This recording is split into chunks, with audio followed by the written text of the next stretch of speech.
Por favor, abram a Bíblia de vocês. A versão que eu vou usar é essa, que está aí no escaninho do banco. Apocalipse 21. 8 primeiros versículos do capítulo 21. João começa o capítulo 21 numa espécie, como eu falei para vocês, de grande finale. Quem gosta de ópera, quem gosta de balé, sabe que tem um ato final. Tem um grupo aqui da igreja que volta e meia se juntam, 10, 15, às vezes até mais do que isso, e aparecem lá no Teatro Municipal, eu entre eles, e a gente assiste balé, ópera, coro e orquestra, tudo isso a gente gosta.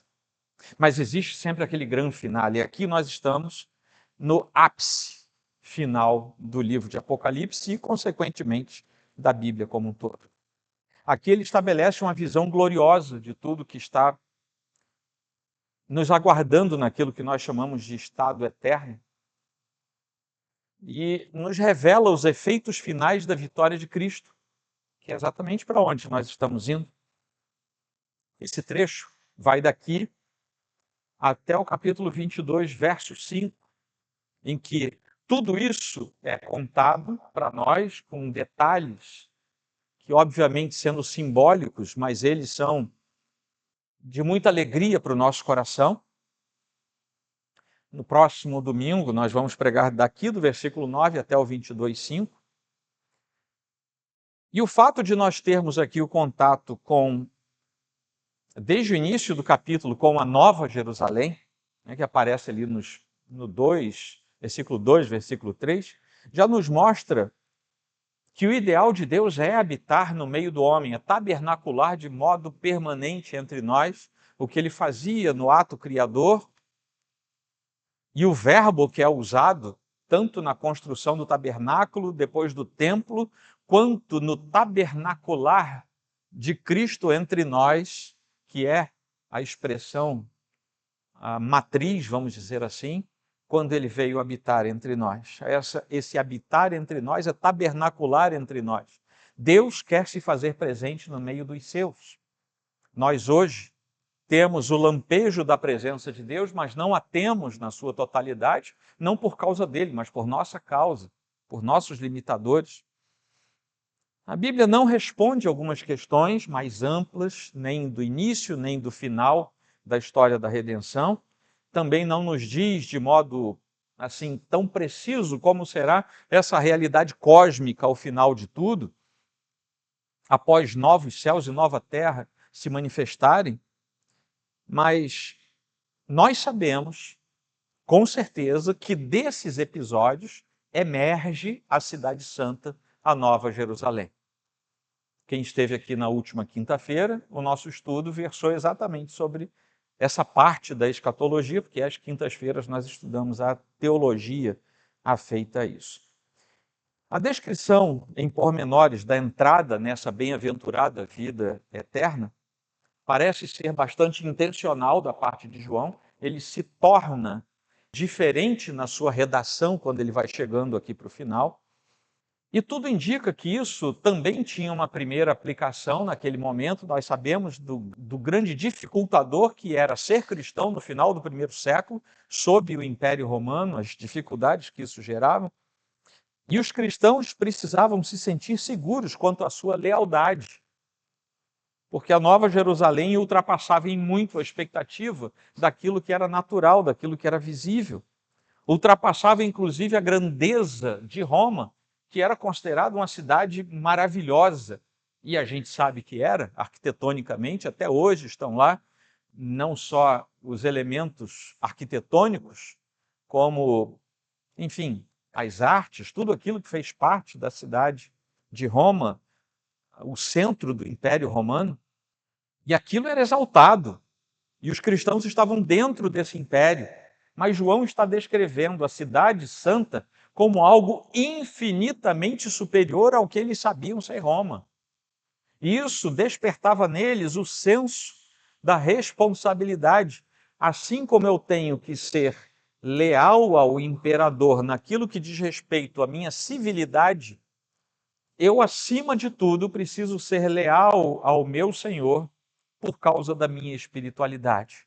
Se eu ganho uma vida livre, sendo cidadão romano, e aí vamos deixar de lado agora que eles eram cristãos e sofreram várias ondas de perseguição, eu ganho uma nova cidade numa outra dimensão, sendo fiel ao meu Senhor até o final. E isso João busca entranhar neles.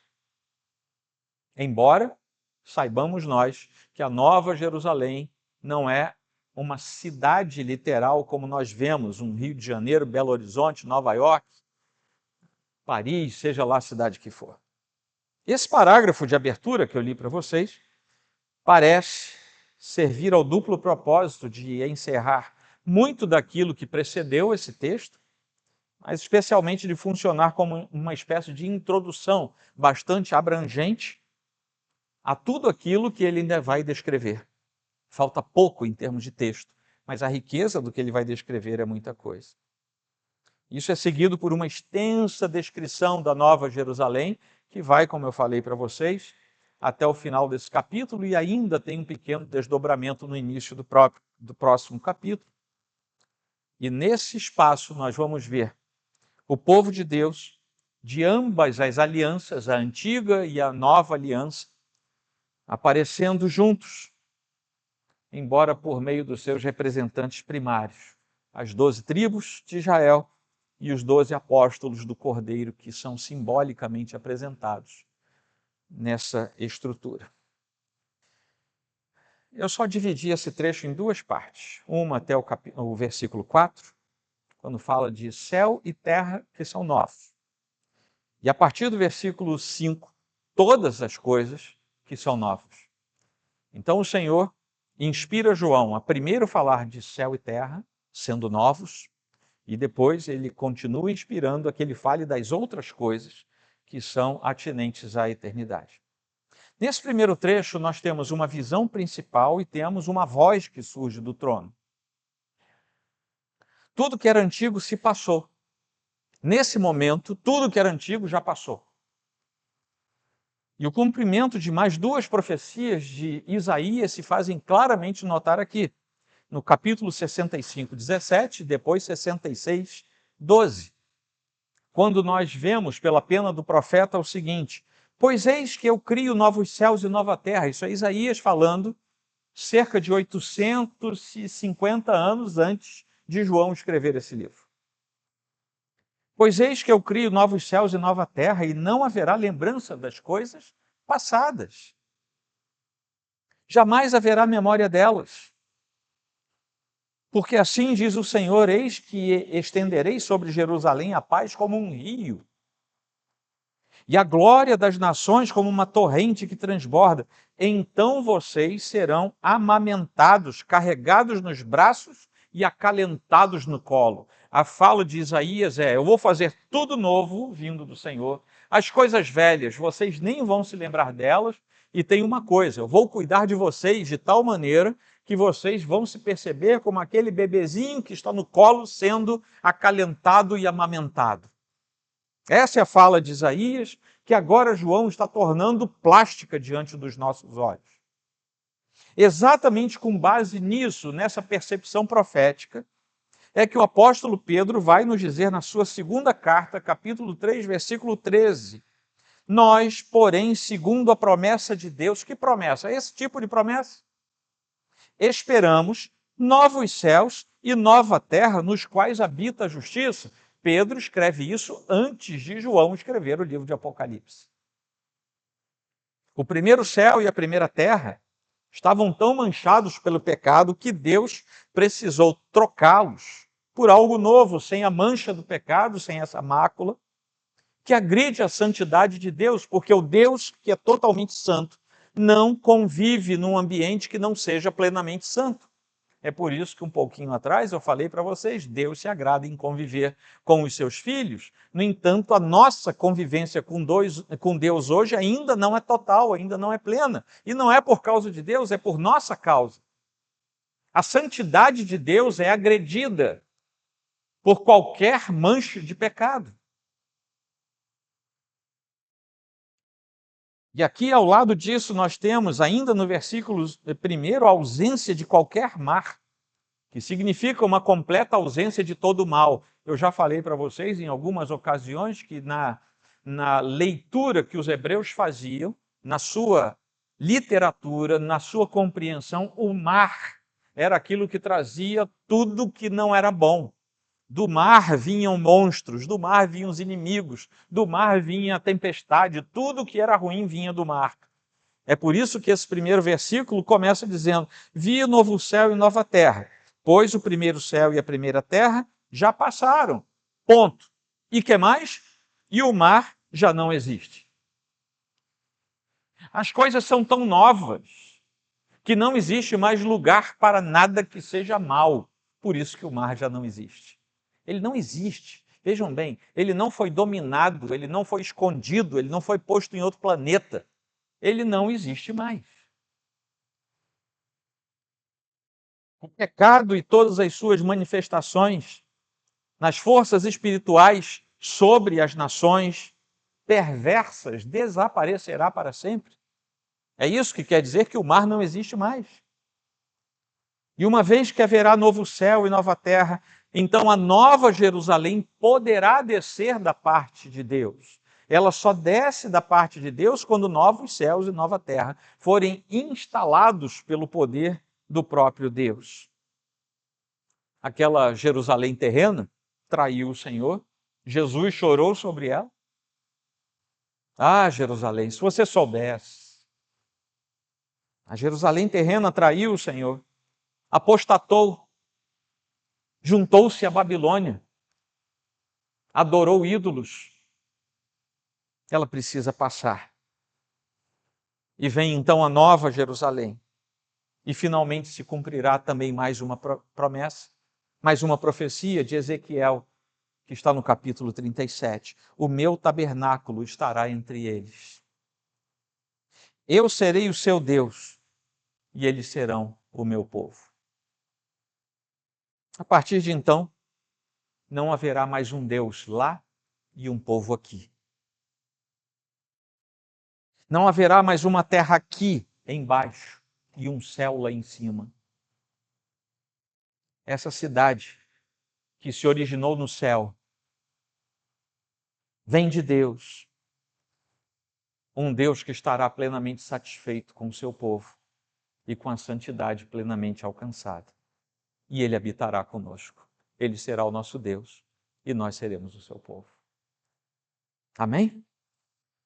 Mas veio também uma voz que se ouviu lá do trono. E essa voz diz que Deus estava cumprindo à risca tudo aquilo que Ele tinha dito que ia acontecer quando Ele estabeleceu aquele pacto lá no Sinai. Lá no capítulo 26 de Levítico, nós podemos ler nos versículos 11 e 12: porei o meu tabernáculo no meio de vocês, e não me aborrecerei com vocês. Andarei entre vocês e serei o seu Deus, e vocês serão o meu povo. Palavras muito parecidas, inclusive, com aquelas de Ezequiel que eu li para vocês. Deus, ao longo da história da redenção, veio prometendo: vai chegar um dia em que eu estarei no meio do meu povo, de modo permanente, vocês serão meu povo, eu serei o Deus de vocês, e isso não vai deixar mais de acontecer. É uma promessa de Deus que foi se renovando ao longo da história da redenção. E ao longo de todo o Antigo Testamento, essa promessa foi alimentando a esperança do povo de Deus, até que chegamos ao Novo Testamento e isso se amplia. Vai para além de Israel, os braços de Deus se abrem e na nova aliança os gentios são convidados a entrar nessa promessa que foi feita não apenas para judeus, mas para judeus e gentios, para homens e para mulheres, para servos e livres. Uma promessa que se amplia na nova aliança. Lá em Zacarias 2:11, ele começa a usar o plural. Estamos ainda no Antigo Testamento. Naquele dia, prestem atenção, muitas nações se juntarão ao Senhor e serão o seu povo. Zacarias está no Antigo Testamento, mas parece que a gente está lendo o Novo Testamento. Habitarei em seu meio e vocês saberão que o Senhor dos Exércitos é quem me enviou a vocês. E pela segunda vez, aqui no texto de Apocalipse, João faz uma alusão direta ao texto de Isaías 25, versículo 8. Tragará a morte para sempre, e assim o Senhor Deus enxugará as lágrimas de todos os rostos e tirará de toda a terra o vexame do seu povo, porque o Senhor falou. Sobre a palavra dele, tudo isso vai acontecer. Esse é um retrato das ternas misericórdias do Senhor para com os seus filhos, ao se curvar e ele próprio enxugar as lágrimas. Vejam bem, o que a profecia, o que a promessa fala e o que Apocalipse diz, não é que Deus vai nos dar lenços novos para enxugarmos as nossas lágrimas. É que Ele, o Deus Todo-Poderoso, aquele que é o Criador dos céus e da terra, Ele próprio se dignará, enquanto habita entre nós, a nos enxugar do rosto toda lágrima. E Ele já começou a fazer isso. Ainda não de maneira plena, porque ainda não estamos plenamente em Sua presença. Mas Ele já faz isso conosco. Ele já nos sustenta, Ele já nos afaga, Ele já nos acarinha. Ele já resolve os dilemas do nosso coração, Ele já tira as angústias da nossa alma. Como é que Ele faz isso? É enxugando lágrimas que caem dos nossos rostos. Mas chegará um dia em que todas as lágrimas serão enxutas por Ele. É aquela figura da mãe que vê o filhinho chegando, molequinho com o nariz sujo, o olhinho escorrido, porque ele estava chorando, e a mãe quem pega o lenço. Não estou fazendo coro com algo que vocês ouviram por aí não, tá? Do Deus Mãe, não estou falando isso não. Mas a imagem é semelhante. E quando a mãe pega lá o lencinho, o paninho, a toalhinha, vai lá e seca os olhinhos da criança. Essa é a imagem que Deus está passando para nós. Vai ter um tempo que a angústia, a enfermidade, o mal, a tristeza, a doença, tudo isso vai passar, gente. Nós não seremos mais assolados por nada disso. E ter as nossas lágrimas enxutas do nosso rosto quer dizer que antes de entrarmos, seremos tratados nos finalmente pelo Senhor. Porque não vamos entrar lá com nada que não seja da felicidade, da santidade do Senhor. Quando chegamos ao versículo 5, e daí por diante, nós temos que todas as coisas se tornam novas. Há uma nova ordem celestial e depois há uma palavra final que define os vencedores e os perdedores dessa história. E aí vocês reclamam que todo domingo o cajado desce. Aí eu vou dizer para vocês, eu não tenho culpa se é isso que a palavra de Deus nos diz. Faço novas todas as coisas. Assim começa. Eis que faço novas todas as coisas. Essa frase sozinha já explica essa seção inteira do versículo 5 até o versículo 8. Se eu tivesse que separar uma sentença desses 4 versículos, seria essa frase. Ao longo do Apocalipse, o verbo fazer, eis que faço novas, o verbo fazer está ali declinado. Esse verbo fazer em relação a Deus está frequente e comumente ligado ao ato da criação. E isso, diante do que nós estamos aqui na narrativa do capítulo 21, é uma nova criação na qual o céu e a terra são reunidos num único lugar, onde os redimidos passarão a eternidade. A velha ordem pecaminosa desaparece para sempre e é substituída objetiva e permanentemente, de acordo com Isaías, mais uma vez. Repetindo aquele versículo 65:17, pois eis que eu crio novos céus e nova terra, e não haverá lembrança das coisas passadas, jamais haverá memória delas. Vejam bem, amnésia é uma doença. Mas é engraçado que não teremos doença na nova terra e no novo céu. Mas algo que para nós hoje parece uma doença, não será mais doença, porque nos poupará das doenças da alma. Não vamos nos lembrar das coisas passadas. durante 5 segundos, pense numa coisa ruim que já aconteceu com você. Pensa aí. É só uma. A nossa vida é tão difícil que às vezes em 5 segundos você já pensou numa meia dúzia de coisas. Imagine você estar na presença do Deus total, absoluta, completamente santo, e Ele dizer para você: eu não vou deixar mais você se lembrar disso que você acabou de lembrar agora. Quando você estiver na minha presença, você não se lembrará de nada que vai suscitar em você amargura, tristeza, angústia. Por quê? Porque na hora que você estiver chegando aqui, eu vou enxugar as suas lágrimas. E não tem espaço para novas lágrimas na Nova Jerusalém. Deus renova seres humanos pecadores por meio da obra de Cristo e transforma esses velhos homens em novas criaturas.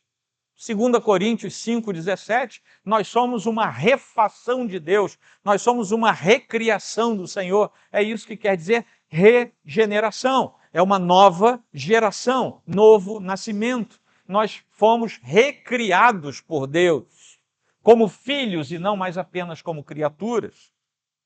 Além dos seres humanos, todas as coisas serão renovadas. Essa é uma promessa de Deus, que aponta para a consumação e para a transformação do céu e da terra e da renovação de toda a criação de Deus.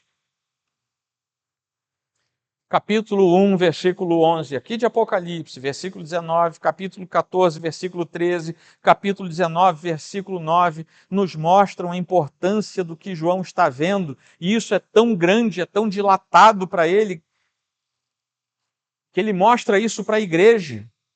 E ele recebe isso como uma ordem.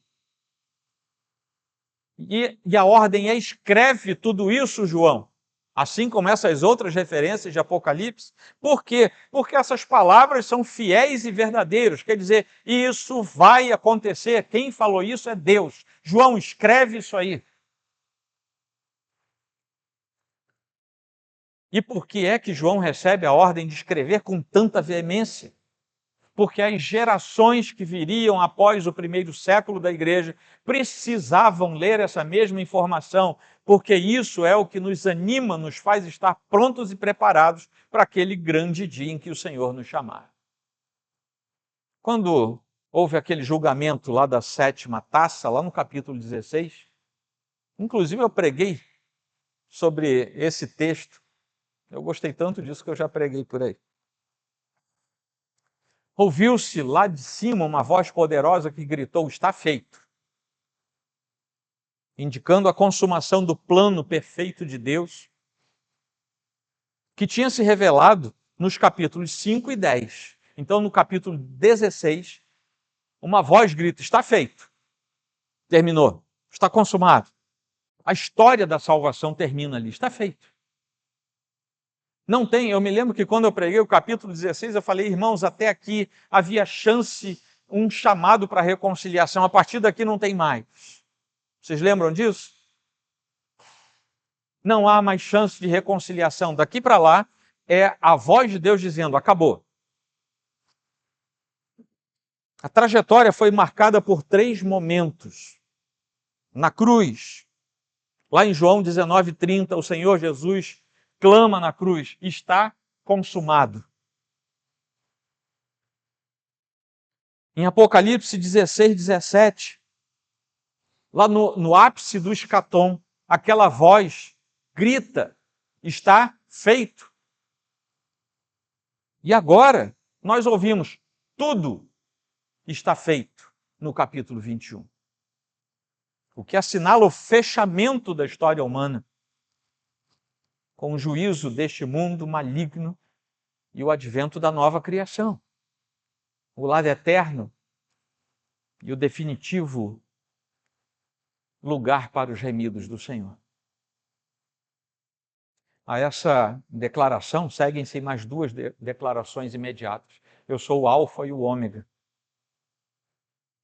Se repete em vários lugares. É o eu sou que o Senhor disse para Moisés: vai lá e diz que eu sou, mandou você falar. Ele agora está dizendo: eu sou o Alfa e o Ômega, eu sou Eu sou Deus, e eu sou o primeiro e último. Ao longo de toda a história da redenção, eu sou. Estive com vocês que são o meu povo chamado, eleito, predestinado e que agora está salvo, santo, chegando na minha presença. Eu sou o Alfa e o Ômega. Eu andei com vocês. E ele também diz que os sedentos beberão da água da vida. Esses sedentos que beberam da água da vida e chegaram lá, são aqueles que perseveraram, permaneceram fiéis a Cristo, porque na Nova Jerusalém o Senhor lhes dará o dom gratuito da água da vida, a mesma água da vida que Jesus prometeu para a mulher samaritana, lá em João capítulo 4. É o mesmo João escrevendo. Ele tinha escrito, olha, sabe, a gente viu quando Jesus falou para aquela mulher, mulher, se você soubesse que água é essa, você nem ia me pedir mais água. E agora João está no final da história dizendo, gente, aquela água da vida, quem beber daquela água, agora eu estou vendo pela revelação do Senhor qual é o destino de quem beber aquela água que Jesus falou para aquela mulher meio prostituída lá na beira do poço. Chega aqui. E João devia, se ele tivesse fogos, ele ia soltar fogos naquela hora, dizendo, eu estou vendo. Eu ainda não cheguei lá, mas o Senhor abriu os meus olhos, eu estou vendo. Eu já estou velhinho aqui em Patmos, daqui a pouco eu vou chegar lá. Mas o Senhor me deixou ver e o Senhor nos deixou ouvir numa noite como esta, tudo o que nos espera. Isso é só para os vencedores. O versículo 7 nos mostra que ainda estamos aqui, porque aí João volta para o seu tempo presente, porque ele diz, o vencedor herdará. Então ele volta para o seu tempo presente e diz, vai acontecer com o vencedor que ele vai herdar alguma coisa. Ele faz ali um flashback, né, na narrativa, e ele deixa de narrar o que está no futuro e vem dizer, gente, nós que estamos aqui precisamos vencer para podermos lá na frente herdar isso que o Senhor está me mostrando. O verbo herdar coloca o final da história em harmonia com os ensinamentos do apóstolo Paulo, por exemplo, que imbuído da tradição romana usa esse verbo de forma exemplar, trazendo para dentro da teologia que o Senhor nos deu. Paulo diz lá em Romanos 8,17, se somos filhos, somos também herdeiros, herdeiros de Deus e co-herdeiros com Cristo, se com Ele sofremos, para que com Ele sejamos glorificados. Ou seja, como seguidores do Senhor Jesus, nós somos herdeiros de todas as bênçãos de um novo céu e de uma nova terra. A ligação que nós temos entre sermos filhos de Deus e sermos herdeiros é uma ligação que não se rompe, é inquebrável. O filho é herdeiro. Não há como romper isso. E de onde é que Paulo traz essa afirmação? Eu já falei isso para vocês aqui em outros sermões, do princípio jurídico romano do primeiro século. E ele faz uma conexão entre a verdade de Deus e aquilo que ele conhecia do juridiquês romano do primeiro século. E ele faz essa conexão e nos explica.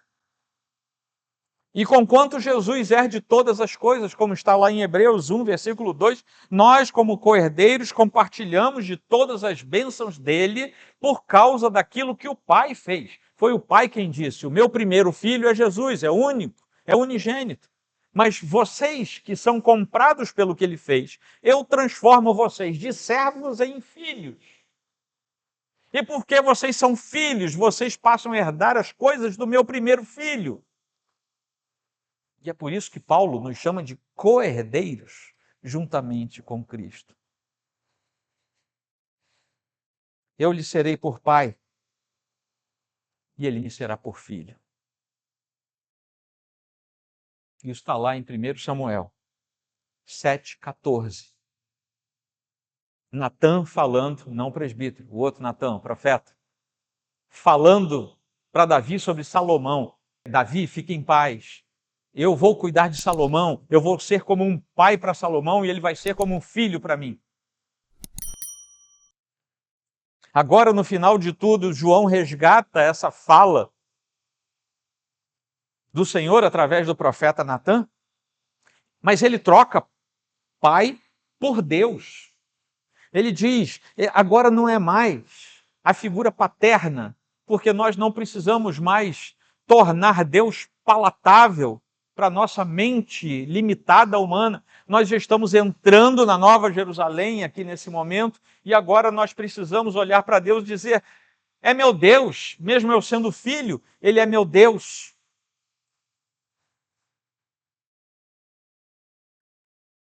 Nós vamos reconhecer o senso pleno da divindade naquilo que Deus quiser se revelar até a plenitude da sua revelação eterna, que, meus irmãos, não tenham dúvida, Ele não vai revelar tudo de si, nem na eternidade. Ele continuará sendo Deus. Nós continuaremos sendo. Por mais que santos na presença dEle, continuaremos sendo filhos criados por Ele. Ele nunca vai deixar de ser Deus. Em Jesus Cristo nós fomos adotados, o Senhor nos deu o nome da sua família. É assim que funciona. Aí nós chegamos ao último versículo. Chegamos aos covardes. Um termo que é exclusivo nesse ponto, que abre uma lista daqueles que se mantiveram contra a verdade de Deus. Quanto, porém, aqui é antitético, quanto, porém, aos covardes, aí vai falar. Aqui está um contraste profundo entre o vencedor, aquele que herda a vida eterna, e o covarde, que é destinado à eternidade no fogo do inferno, no fogo, no lago de fogo que arde. A lista que compõe a maior parte desse versículo 8 vai se somar a duas listas imediatamente posteriores. No capítulo 21, 27 tem uma pequena lista, e no capítulo 22, versículo 5 tem outra pequena lista. E descreve os infiéis. Mas o covarde, a gente pensa assim, o sujeito que alguém jogou um estalinho e ele sai correndo. Não é desse covarde que o texto bíblico está falando. Está falando daquele crente mais ou menos. Esse é covarde. Porque ele não enfrenta as vicissitudes com fidelidade ao seu Deus. Ele é covarde. Aqui está falando do falso crente. Está falando do fraco na fé. Não é o crente fraco. Só existe dois tipos de pessoas. Crente e não crente. Tá? No Senhor Jesus. Crente fraco é um eufemismo para não crente que é bonzinho. Tá? Não existe. Ou você é crente ou não é. Então tem o fraco na fé, aquele que está lá, aquele que não persevera, o quase cristão, o amigo do evangelho. O sujeito vem todo domingo à igreja. Ele sabe todos os corinhos de cor, todos os hinos. Hoje a gente praticamente só cantou hino. Ele sabe todos de cor, mais do que a gente. Ele canta de olho fechado e não erra uma letra. Se você pedir um dia para ele fazer uma oração, você chora. O sujeito é bom de coração, é bacana, gente. Mas é amigo do evangelho, o coração dele nunca foi quebrado de pedra e tornado em carne. Mas o que interessa a Deus não é o que a gente vê, é o coração. Esse é um covarde. Esses são aqueles que caem, como está lá em Hebreus capítulo 6, que o pessoal, nós que somos reformados, ficamos assim, ai meu Deus, tomara que nenhum arminiano fale comigo sobre o capítulo 6 de Hebreus. Pode falar a verdade à vontade, porque isso aqui é fácil de responder. Nas três listas, nós temos a menção comum. Há três grandes grupos de prática: impureza, idolatria e mentira. Isso aparece nos três grupos, nas três listas que eu falei, mostrando que essas são abominações que se levantam contra a santidade exigida por Deus para entrarmos em sua presença. É por isso que o texto diz: de fora ficarão esses aí. Não pode haver nenhum desses pecados na presença de Deus. Nem aqui e muito menos lá. Ao final de tudo, o que João faz aqui é deixar um apelo. um chamado aos leitores, a necessidade de uma decisão. Vencer, seguindo a Cristo, e chegar aos portais eternos, ou sucumbir como um covarde e juntar-se aos incrédulos na condenação eterna. É isso que o Senhor fala através da pena de João neste momento. Tem aquele corinho antigo que diz: meu amigo, hoje tu tens a escolha, né? Vida ou morte, qual vais aceitar, né? Deixa um pouquinho a soteriologia de lado e encaixa isso aqui na fala de João, porque é isso que ele está falando. Porque aqui a gente semeia para colher lá. Quem anda como covarde aqui não entrará na glória eterna. Crente meia boca, crente fake, o gospelzão,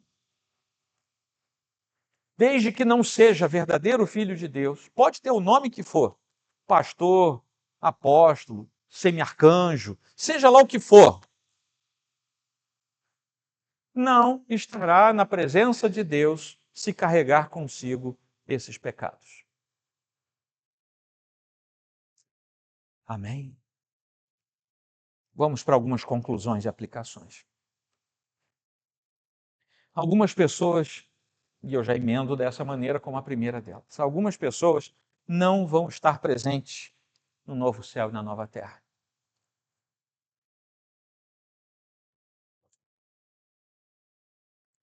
Vou falar mais uma vez, não se alegrem por aqueles que não estarão lá. Alegrem-se, porque Deus ainda dá oportunidade a cada um de nós de pregarmos o Evangelho, para que menos gente esteja lá. Deu para entender? Faça o seu trabalho. Deixa que Deus faz o dele. São 4 elementos principais. Os indiferentes ao Evangelho são aqueles covardes mesmo. Aqueles que são indecisos, aqueles que temem o perigo, fogem das consequências de confessar o Senhor, o seu nome. Conhecem a verdade, mas vivem em cima do muro. Não se comprometem com Cristo nem com o Evangelho. Esse é um grupo. O outro grupo são os moralmente corrompidos. E muitos deles estão dentro das igrejas. Aqueles que não têm vergonha de se entregarem ao pecado deste mundo e terem prazer no pecado deste mundo. E com isso escarnecem de Deus e da sua santidade. Escarnecem da virtude de Deus. Como se tudo que houvesse fosse aquilo que os olhos veem hoje. Festejam a impureza, festejam a infidelidade, festejam a infidelidade conjugal. E parece que Sodoma e Gomorra são fichinha perto do que a gente vive hoje. Terceiro, grupo de pessoas que não estará lá, os desobedientes. E agora estou falando da religião, da fé. Esses são representados pelos feiticeiros, os que vivem todas as práticas de fé que são proibidas por Deus, incluindo bruxaria, wicca, esoterismo, todas as coisas ocultas e espiritualizadas de todas as formas, consultam mortos, prostram-se diante de ídolos. Esses são os desobedientes. Se afeiçoam a entidades que são espíritos malignos, como se fossem deuses. Esses todos são os desobedientes, que conferem honra a espíritos caídos. Finalmente, os mentirosos, aqueles cuja palavra não é confiável. Jamais sabemos se vão cumprir o que dizem.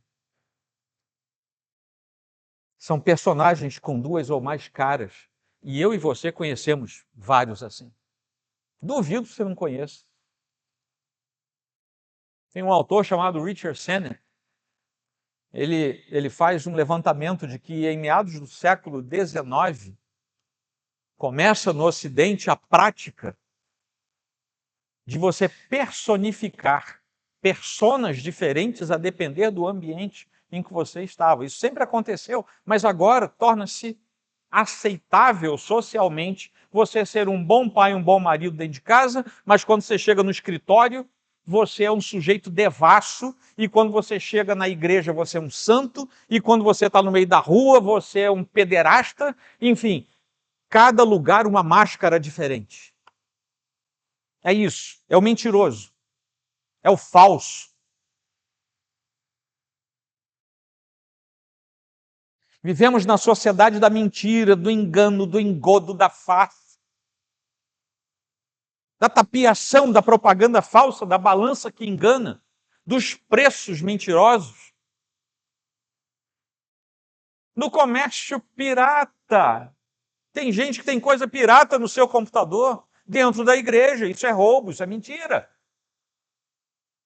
Aquilo não é seu, você não pagou por aquilo. Sonegação de tributos.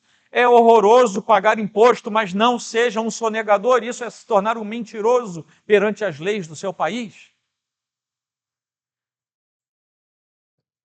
Dá raiva pagar o que a gente tem que pagar, mas tem que pagar.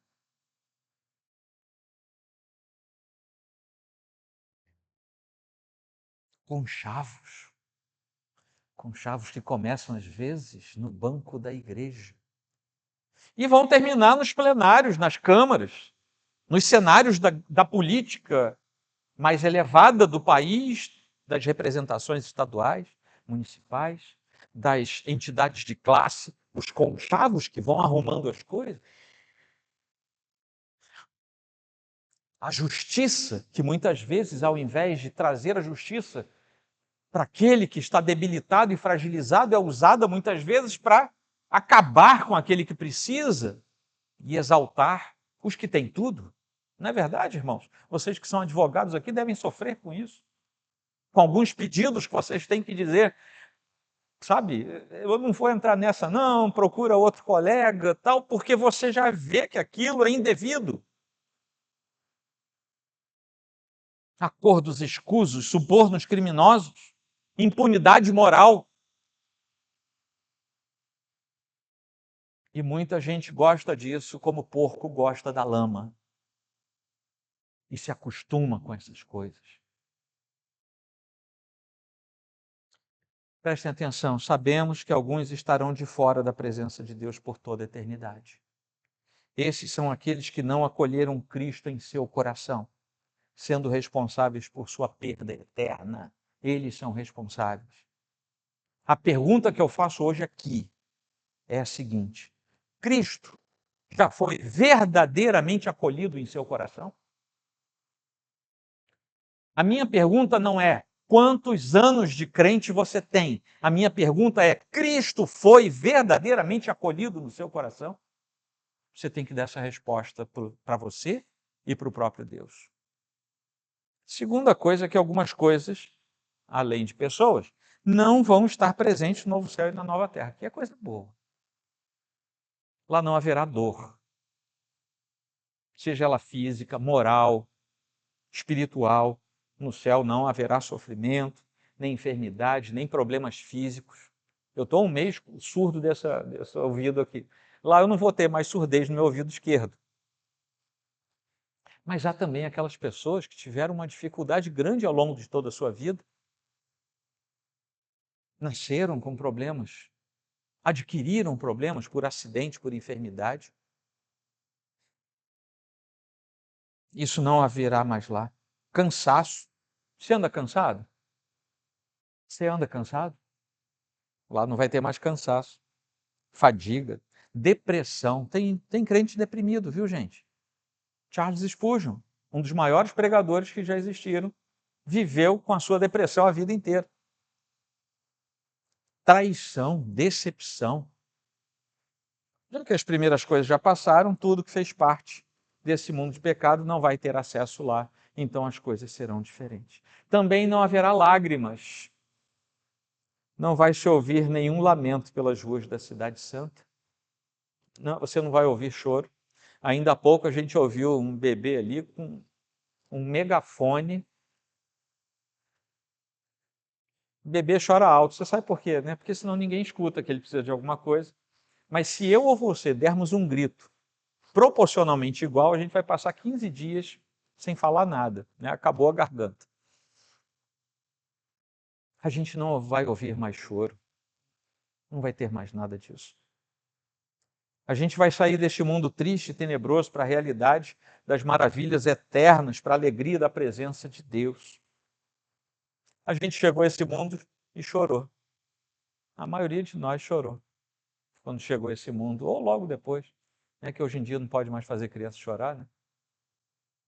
Mas ela chora logo depois. O choro faz parte da nossa natureza. E a gente, quando vai embora, deixa a gente chorando por nós. Não é assim? Isso vai acabar. Eu nunca mais vou sepultar ninguém, porque lá também não haverá luto ou morte. Ninguém vai morrer. Os pastores que vão para o céu não vão mais enterrar ninguém. Eu já falei com vocês, esse é um lado ruim a beça. É muito necessário, mas é muito ruim. Sabe, a gente volta e meia está sepultando alguém, isso é difícil. Vocês que se preparam aí para o ministério pastoral, vocês vão saber o que é isso. Na Nova Jerusalém teremos sido revestidos de imortalidade. Se tem uma coisa que não vai ter na Nova Jerusalém é caixão, não vai ter cemitério. Não vai ter mais despedida nem separação. Lá no capítulo 18, as vozes da vida foram silenciadas na Babilônia. Mas agora, no capítulo 21, as vozes da morte são silenciadas na Nova Jerusalém. Prestem atenção, na eternidade não teremos convívio com as lutas e demandas desta vida. A pergunta que precisamos nos fazer é: eu estou pronto para me encontrar com meu Senhor e Salvador e ser recebido por Ele como alguém verdadeiramente salvo? Só você pode responder essa pergunta, com a ajuda do Senhor. Já vamos para o encerramento. A natureza da nova criação. É muito comum a gente pensar que quando a gente for para a glória, a gente vai virar uma espécie de anjinho, né, com uma batazinha branca enrolada, um negocinho aceso na cabeça, uma harpinha, e a gente sentado numa nuvem. Né, com o pezinho balançando, você fica sentado numa nuvem, e vai passar assim, trocentos milhões de anos da eternidade sentado na mesma nuvem. Gente, isso é muito chato. Vamos ser honestos? Isso é muito chato. Não é isso. Os corpos humanos serão ressuscitados. Nós vamos ser ressuscitados dentre os mortos. Os salvos serão glorificados à semelhança de Cristo. E isso simboliza também a passagem de uma igreja imperfeita. Nossa igreja é imperfeita. Nossa igreja aqui é imperfeita. Toda igreja visível e local é imperfeita. Isso também simboliza a passagem de uma igreja imperfeita para a igreja perfeita, que é aquela que vai entrar pelos portais eternos. A topografia desse nosso planeta vai ser renovada. E o destino do povo de Deus será viver com o corpo físico, ressuscitado num novo ambiente físico, transformado na nova terra e novos céus. Essa é uma descrição totalmente diferente daquela percepção que a gente tem, talvez, por causa das artes medievais.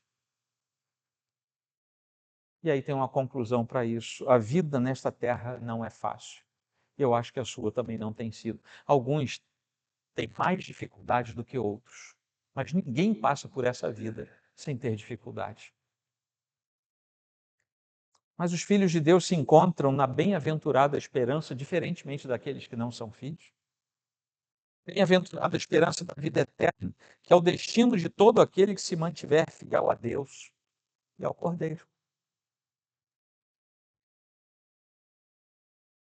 Quanto às promessas de Deus, tudo que Ele prometeu, Ele vai fazer.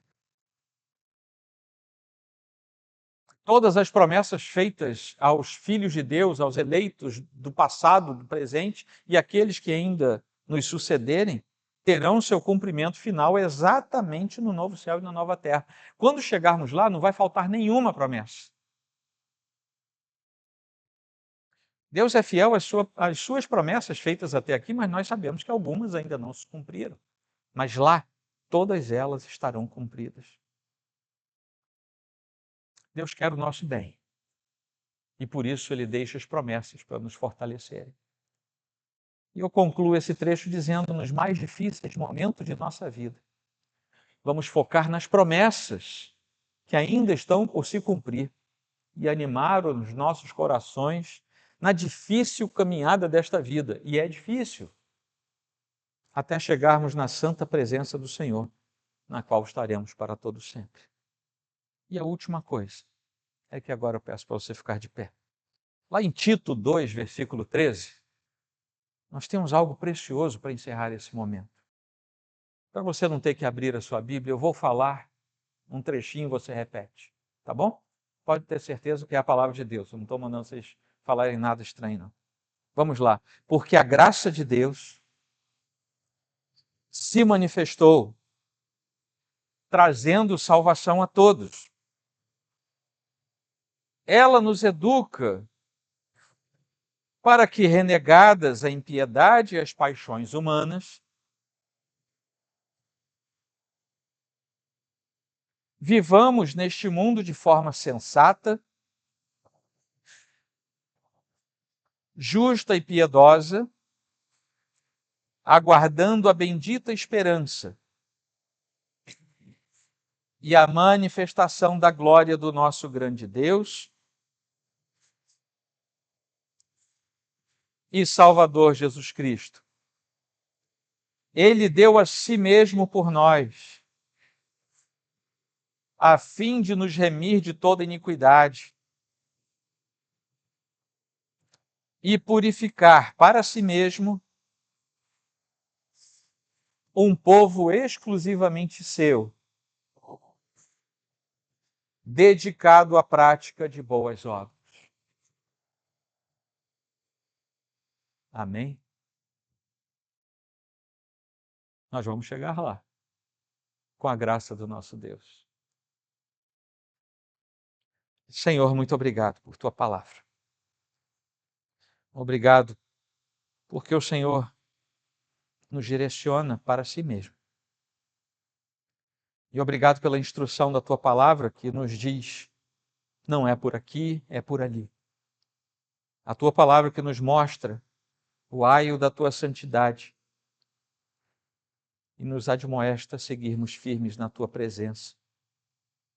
Nesta noite, Senhor, que o teu Santo Espírito, sondando os corações, não permita que ninguém saia daqui sem um encontro real e verdadeiro contigo. Que não permita ao Senhor que nenhum de nós se perca, mas que todos sejamos contados entre os teus filhos, herdeiros, co-herdeiros com Cristo. Quanto a nós, os teus filhos, alegra-nos e faz com que andemos na tua santa presença. Anima o nosso coração e nos momentos difíceis faz com que sejamos capazes de olhar para o alto e ver o lampejo daquilo que nos aguarda, animando a nossa vida e o nosso coração. Te adoramos, te bendizemos. No nome santo do Senhor Jesus,